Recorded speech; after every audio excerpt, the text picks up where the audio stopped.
네, 오늘은 추수감사 주일입니다.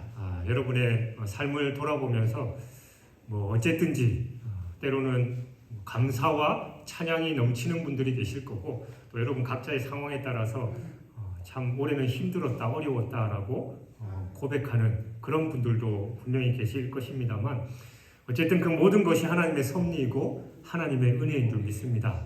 먼 훗날 설령 어렵고 힘든 일이 있었다 할지라도 돌아보면 그게 하나님의 은혜였구나, 하나님의 뜻이 여기에 있었구나라고 깨달을 날이 분명히 있을 줄 압니다.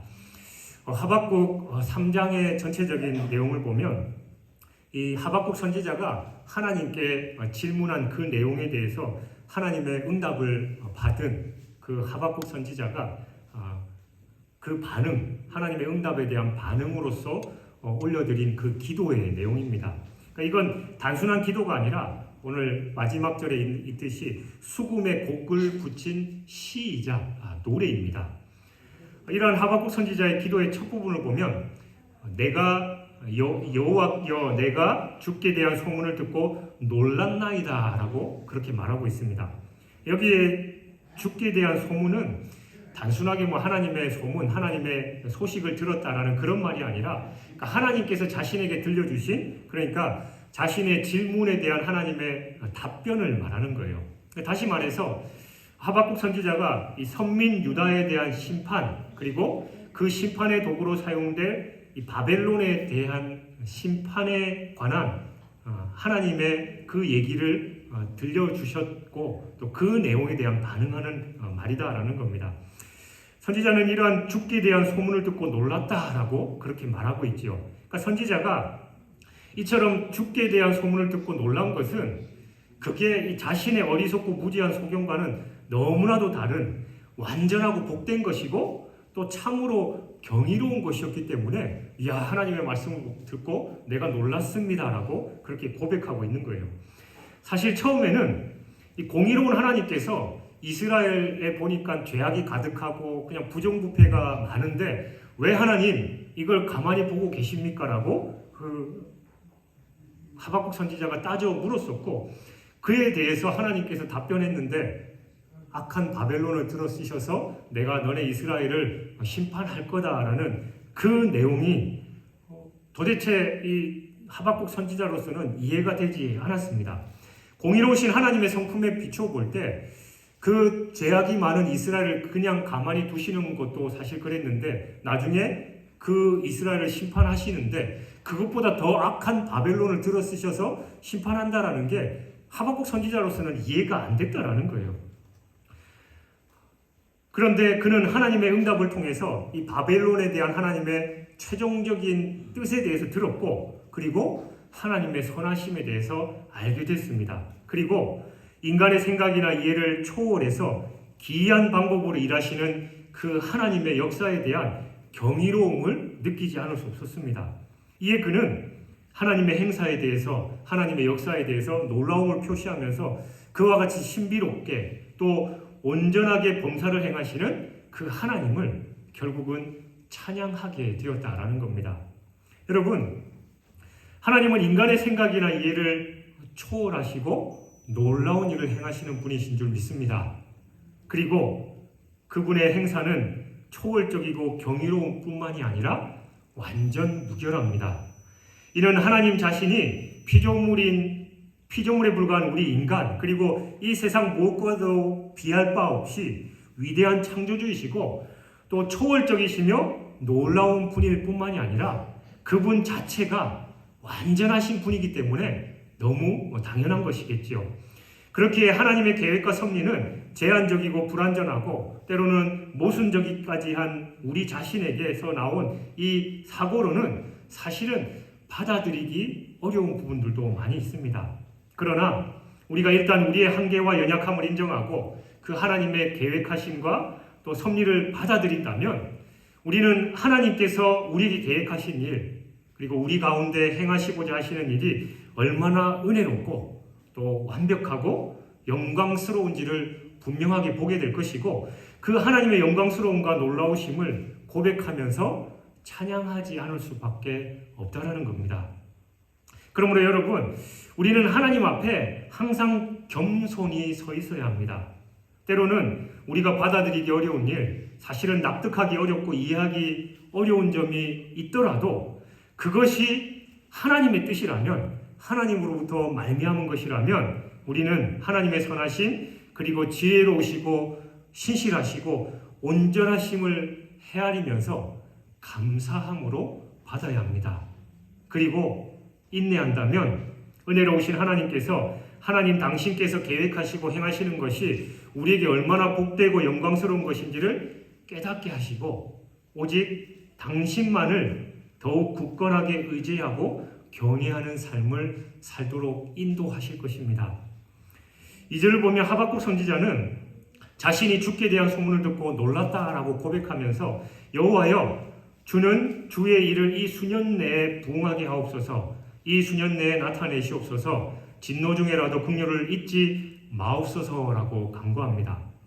우리는 이러한 하박국의 간구를 통해서 하나님의 뜻을 깨닫게 된 사람, 그 하나님 앞에서 그들이 어떤 자세를 가져야 하는지 우리는 확인할 수 있는데, 여기서 하나님의 뜻을 깨닫게 된 선지자는 즉시 주의 일, 곧 하나님의 뜻이 성취되기를 바랍니다라고 그렇게 고백하고 있죠. 이 표현은 종종 우리 신약 성도들인 우리들이 교회 부흥을 기원하면서 애용하는, 그리고 우리가 자주 기도의 표현을 쓰는 그런 문구이기도 합니다. 그런데 이 본문에 대한 바른 이해 없이 함부로 인용하는 사람들이 많이 있어요.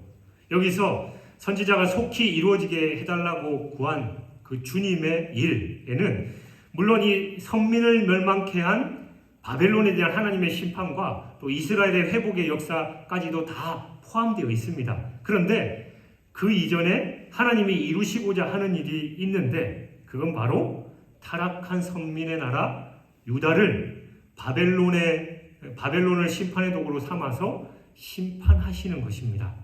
그러므로 여기서 말하는 주의 일은 엄밀하게 말하면 이스라엘에게 마냥 좋은 일만이 아니다라는 거예요. 그러니까 우리가 기도할 때 하나님 내 죄악을 심판해 주시고 내게 재앙을 내려 주십시오라는 그 기도의 내용과 똑같다라는 거예요. 그렇다면 선지자가 이 같은 기도를 하나님께 올려드린 이유가 뭐냐라는 거죠. 그가 이스라엘 민족들, 선지자로 세우신 그 이스라엘 민족들에게 얘네들은 심판받든지 말든지 나는 상관없어라고 무관심하거나 그들이 악한 모습을 보면서 분노하면서 어떻게 그럴 수 있어? 하나님 저들을 빨리 치십시오라고 그렇게 기도했냐라는 거예요. 사실 하박국 선지자는 이스라엘 그 공동체 안에서 이루어지는 이 죄와 불의에 대한 의분을 발했던 적도 있습니다. 그러나 그렇다고 해서 하박국이 이스라엘 민족 모두에 대해서 앙심을 품거나 그들의 안위, 그들의 평안에 대해서 무관심했던 것은 아닙니다. 이후에 이 바벨론이 이스라엘을 멸망시키고 압제할 것이다라는 그 말씀을 들었을 때 그 같은 계획을 갖고 계신 하나님의 행사에 납득할 수 없다라고 토로했으니까 그런 마음이 당연히 아니었겠지요. 그리고 이사야, 예레미야, 또 에스겔 등 그 선지자들이 이스라엘과 자기 자신을 동일시하면서 이스라엘 백성이 당하는 그 고난을 자기가 겪는 것처럼 합하했듯이 하박국 선지자 역시도 그와 같은 동일한 태도를 갖고 있었습니다. 그러니까 하박국은 이스라엘이 비록 범죄했다 해도 그들에 대한 애절한 마음을 끝까지 포기하지는 않았습니다. 그런데 그 같은 마음을 가진 하박국이 어째서 하나님 앞에서 주의 일을 이 수년 내에 부응하게 하소서, 이 수년 내에 나타내옵소서라고 기도했겠냐라는 거죠. 그건 바로 그가 가장 최우선시하는 것이 하나님의 거룩한 뜻과 또 하나님의 뜻이 이루어지는 것이었기 때문입니다. 하박국 개인의 입장으로서는 이 선민의 나라인 유다가 하나님을 모르는 악한 이방 나라에 의해서 유린당하는 것, 그건 결코 원하지 않는 것이었지만 그는 하나님의 절대 주권을 인정하고 하나님의 뜻이 속히 이루어지기를 원했다라는 거예요. 그렇기 때문에 바로 그가 하나님의 일을 속히 이루어 주십시오라고 간구했던 겁니다.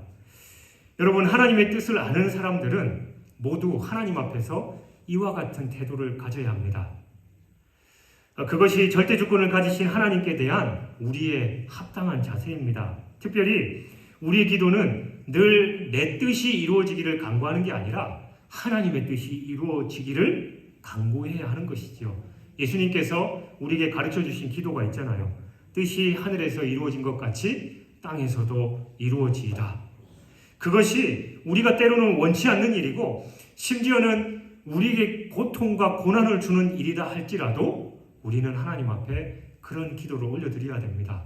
예수님이 그 모범을 잘 보여주셨지요. 겟세마네 동산에서 땀방울이 핏방울이 되도록 기도하시면서 아버지여 만일 할만하시거든 이 잔을 내게서 지나가게 하옵소서.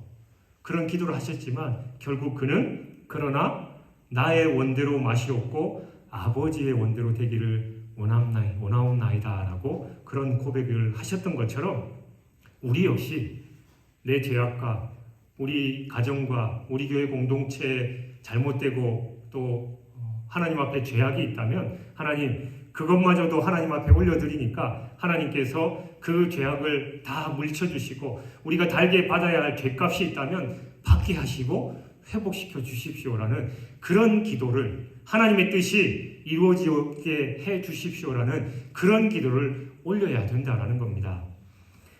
그리고 3장 3절부터 15절까지의 내용을 쭉 살펴보면 하나님의 강림에 대한 예언적인 묘사로 표현되어 있습니다. 3절을 보면 하나님이 대만에서부터 오시며 거룩한 자가 바란산에서부터 오시는도다. 그의 영광이 하늘을 덮었고 그의 찬송이 세세에 가득하도다 라고 말하고 있는데 이는 이 하나님의 강림을 나타내는 일종의 관용적인 표현이고 또 강림하실 때 나타나는 한 양상을 다룬 겁니다.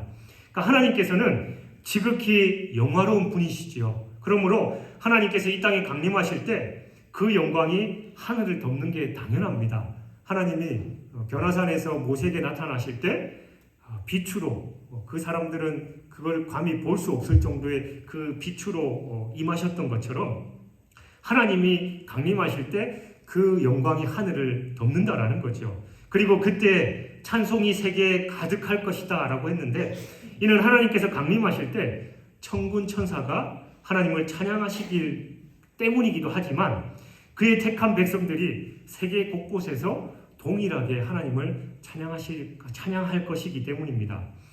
그래서 여기서 우리가 주목해야 할 점은 하나님께서 왜 이 세상에 강림하시냐라는 겁니다. 4절 이하의 내용을 비춰보면 하나님은 바로 이 땅을 심판하시기 위해서 강림하십니다. 곧 하나님께서는 강력한 권능을 가지시고 심판주로 강림하시는 거예요. 그렇다면 하나님께서 누구를 심판하시기 위해서 강림하시냐? 그러니까 1, 2장에서 하나님의 심판의 대상으로 언급된 건 이 타락한 이스라엘과 또 그러한 이스라엘을 심판의 도구로 사용된 바벨론이었지요.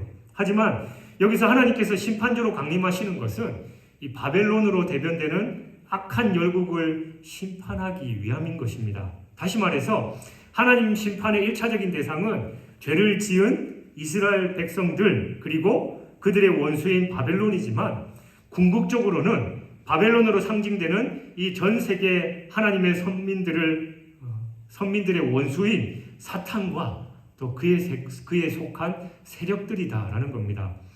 하나님께서 13절에서 예언하고 있는 대로 장차 이러한 주의 백성과 또 기름 부음 받은 자를 구원하시려고 나오사 악인의 집에 머리를 치시며 그 기초를 바닥까지 드러내실 것입니다.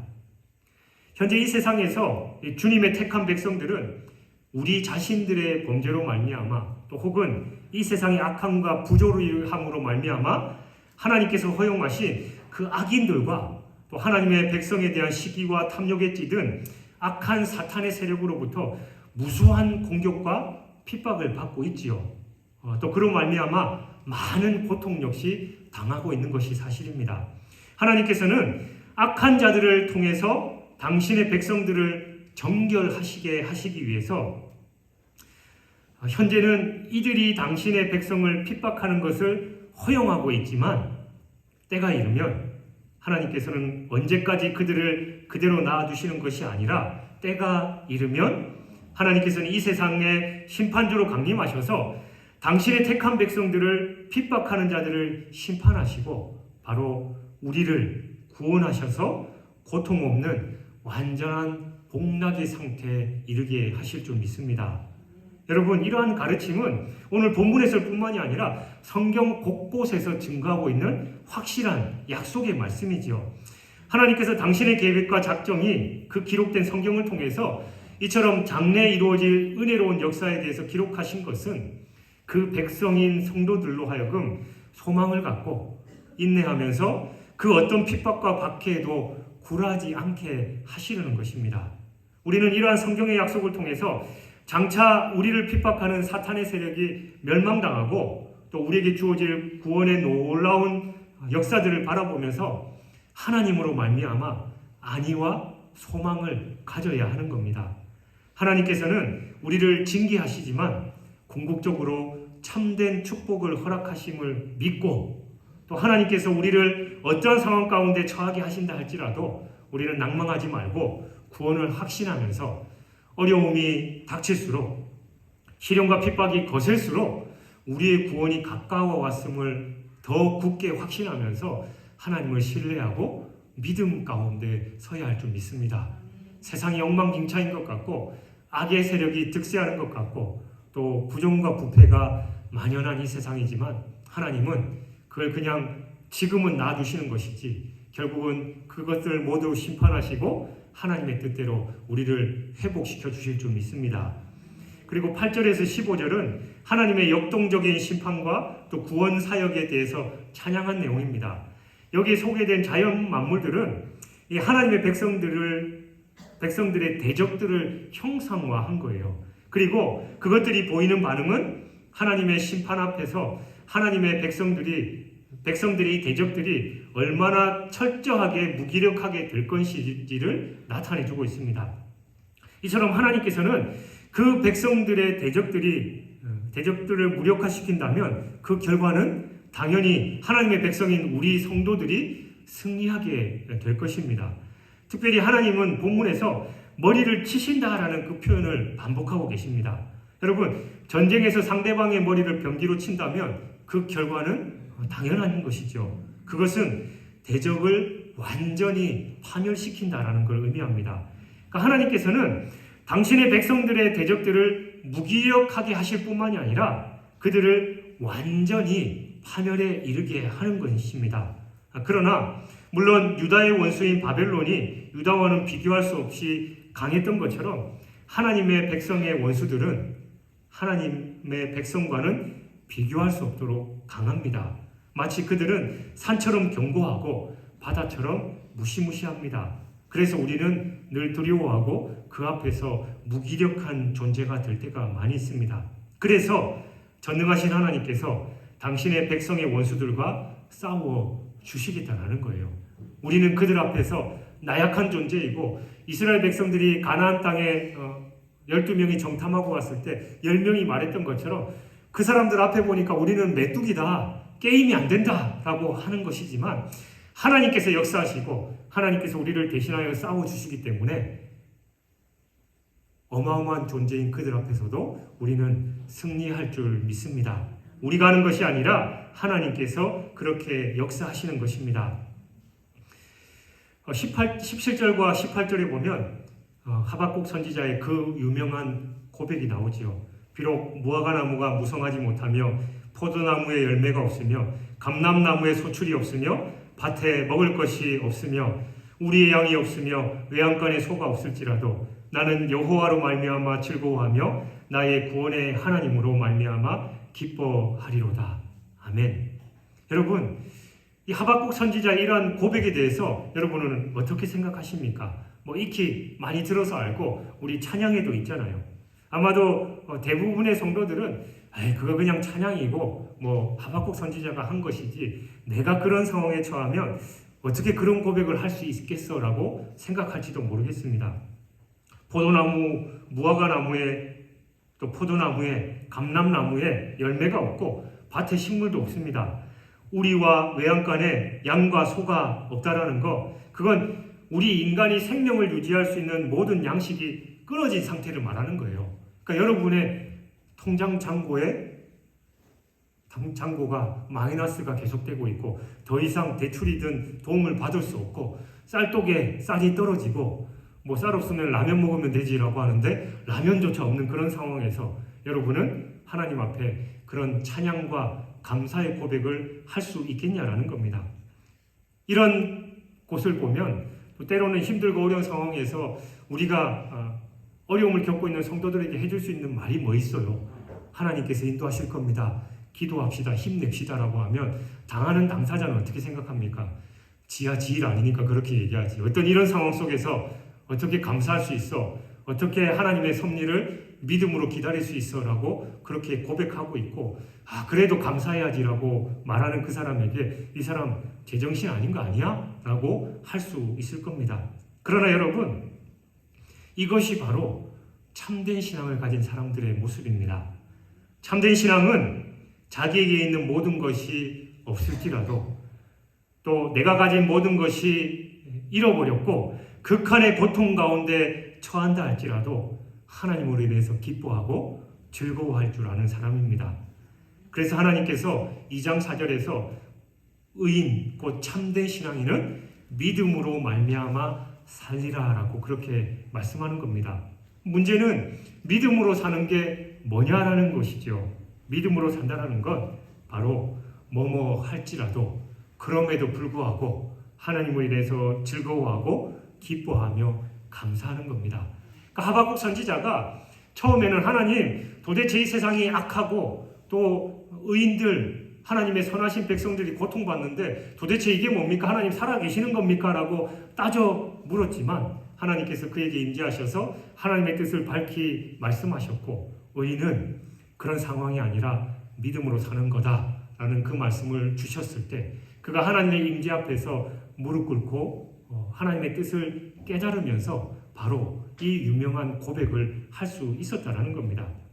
그러니까 그는 하나님의 신실하심, 하나님의 완전하심을 믿고 하나님께서 나의 모든 것을 거두어 가실지라도 현실적으로는 큰 어려움을 당하면서 극한의 고통에 거한다 할지라도 하나님으로 인해서 즐거워하고 기뻐하겠습니다라고 고백하는 거예요. 물론 그가 아무런 근거도 없이 이와 같이 극한의 고통에 처하면서도 하나님으로 인해서 즐거워하고 기뻐한다라는 그 일은 있을 수 없는 일입니다. 믿음으로 산다라는 말은 바로 믿음의 근거가 확실히 있어야 하는 거지요. 그 바로 믿음의 근거는 신실하신 하나님의 약속입니다. 하박국 선지자는 하나님으로부터 바벨론을 통한 심판 후에 하나님께서 내 선민 이스라엘을 회복시켜 주실 것이다 라는 그 약속을 받았습니다.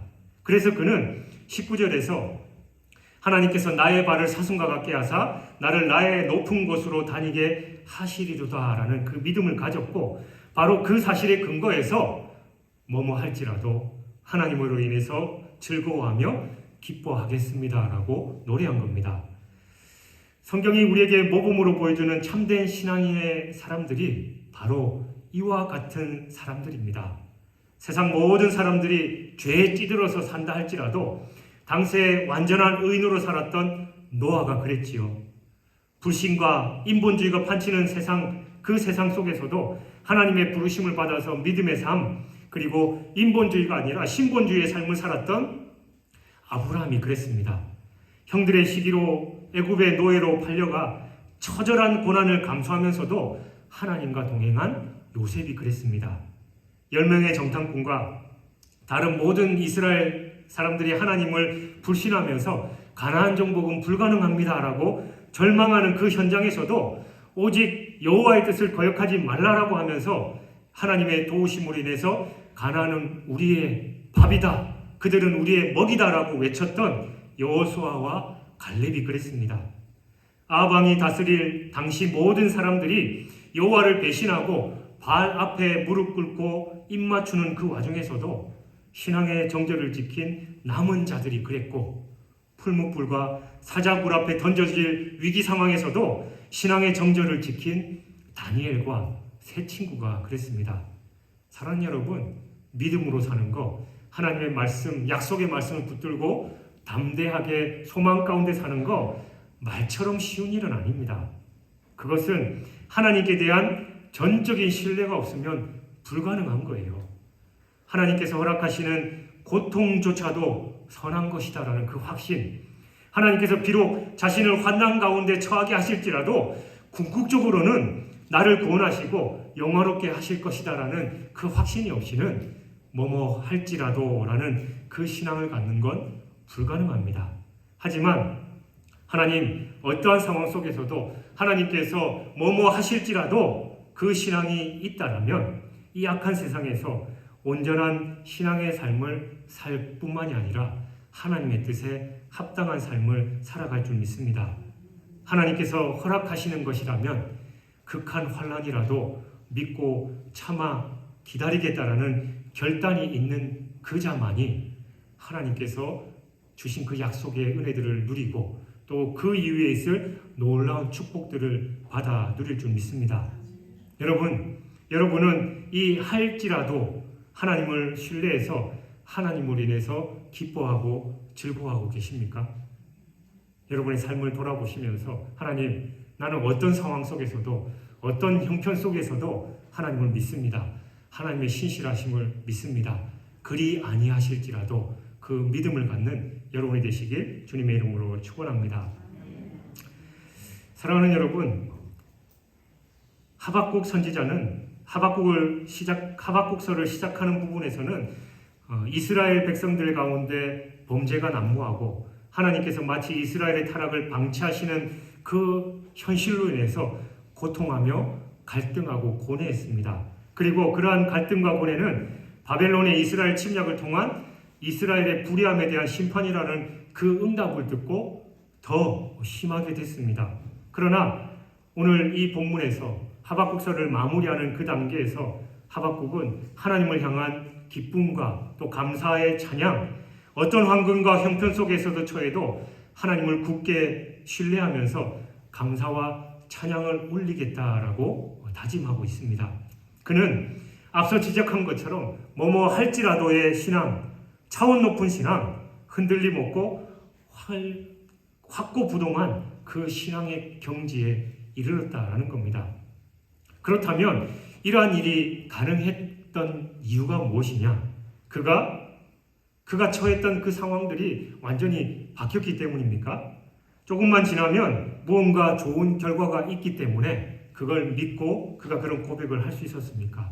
다 아니죠. 사실 그가 처한 상황은 전혀 달라진 것이 없고 장차 이스라엘 백성들이 겪을 미래가 달라진 것도 아닙니다. 여전히 타락과 범죄가 만연하면서 그것은 점점점 심화되고 있고 더 나아가서 그로 말미암아 이스라엘은 얼마 후에 참으로 비극적인 일을 맞이하게 될 것입니다. 그럼에도 그가 뭐뭐 할지라도의 위대한 신앙의 고백을 올릴 수 있었던 것은 내 눈앞에 보이는 현실을 넘어서서 하나님을 바라보는 영적인 눈이 뜨여졌기 때문입니다. 여러분, 그는 처음에 눈에 보이는 현실의 그 상황만을 집중했고 그 안에서 갈등했고 고뇌하고 힘들어했습니다. 그러나 그는 하나님의 응답을 통해서 그 현실 넘어 의롭고 선하신 행사를 이루어 가시는 그 하나님을 바라볼 수 있었다라는 것이에요. 그의 뭐뭐 할지라도의 신앙은 바로 이것에서 비롯된 겁니다. 즉 여호와로 말미암아 구원의 하나님으로 말미암아가 있었기 때문에 뭐뭐 할지라도가 가능했다라는 겁니다. 오늘 우리 역시 마찬가지죠. 정녕 눈에 보이는 현실을 초월하고 또 내 앞의 고통과 환난이 그것에만 집중하는 것이 아니라 그것을 넘어서는 위대한 신앙, 그리고 어떤 상황 속에서도 흔들림 없는 신앙을 우리가 견지하려면 여호와로 말미암아 구원의 하나님으로 말미암아 나는 믿음 가운데 굳건히 서겠습니다라는 그런 결단과 고백이 있어야 하는 것입니다. 구원의 하나님으로 말미암아 여호와로 말미암아 뭐뭐 할지라도 믿고 감사하는 삶을 살아야 할 줄 믿습니다. 우리 한 해를 돌아보는 이 추수감사 주일에 여러분 좋은 일만 있었다면 그것보다 더 큰 은혜가 없었을 것입니다. 그러나 힘들고 어려운 상황들이 있었다면 하나님 그렇게 하실지라도 저는 신실하신 하나님을 붙듭니다. 하나님께서 나에게 약속의 말씀을 주셨기 때문에 나에게 부족한 점 하나님께서 돌이키게 하시고 하나님의 뜻대로 거함으로 말미암아 하나님의 놀라운 은혜와 축복들을 다시 누리게 하실 줄 믿습니다라는 그 고백을 올려드리고 하나님께 영광을 올려드리며 하나님께서 앞으로 주실 그 놀라운 축복들, 은혜들을 풍성하게 누리는 저와 여러분이 되시길 주님의 이름으로 축원합니다.